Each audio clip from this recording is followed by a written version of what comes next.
which historically plus currently and plus I think in the future also will be pretty lucrative in terms of compensation.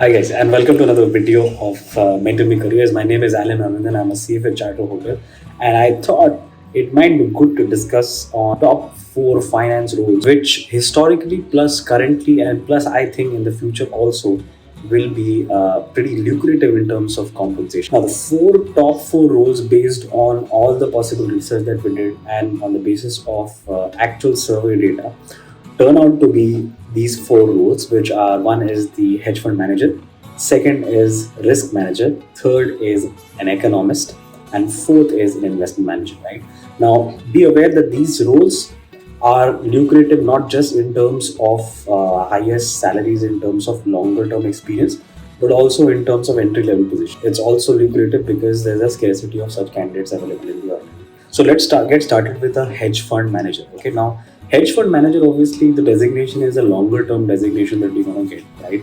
But even an entry level job in a hedge fund firm as an hedge fund analyst will be pretty lucrative because there's scarcity of people with required skills to enter hedge funds. For example, so the hedge fund manager is responsible for using complex trading strategies.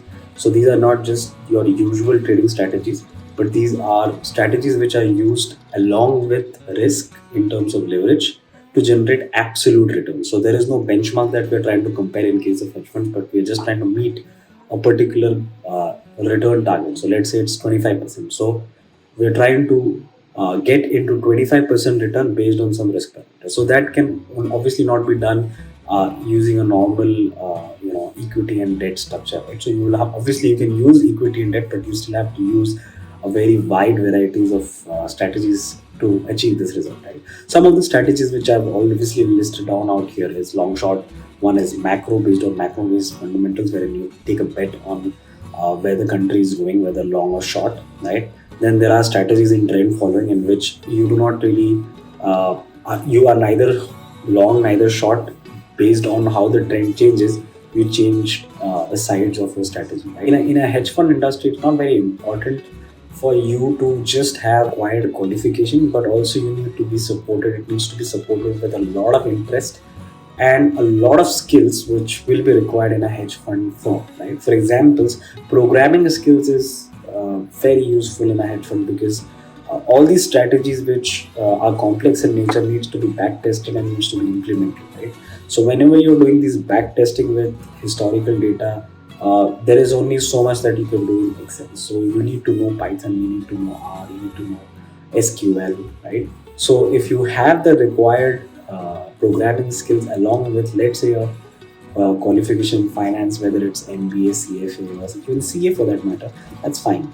Plus, if you want to enter bigger firms in this category, then obviously you need to have some internship experience and real experience with some hedge funds in which you have performed some research activity. Risk manager is one of the positions which also is highest paying job because of its importance lately after 2008 financial crisis. Right now, a risk manager can be in compliance, it can be in credit, it also can be in operations, right? But the whole objective of a risk manager is to monitor risk, is to implement risk, it is to also test risk models, right? Now, based on the which side of risk management you go, depending upon that, your salaries will vary. But highest salaries will obviously be there in credit because it uses complex risk models. So your job is to create risk models plus test risk models, and it is a pretty intellectually challenged, you can say, job. So risk management is again a field which will keep on changing because there will be more areas of risk which people have not discovered, and still a lot of industries will get a lot of those risk areas also under the ambit of risk management. So in the future, risk management can be a very lucrative career, right? Now, in terms of salary, of course, I've already mentioned at the start, and again I'm showing it out here, that if you are able to get into credit risk roles, then your salaries can be upwards of 15 lakhs per annum.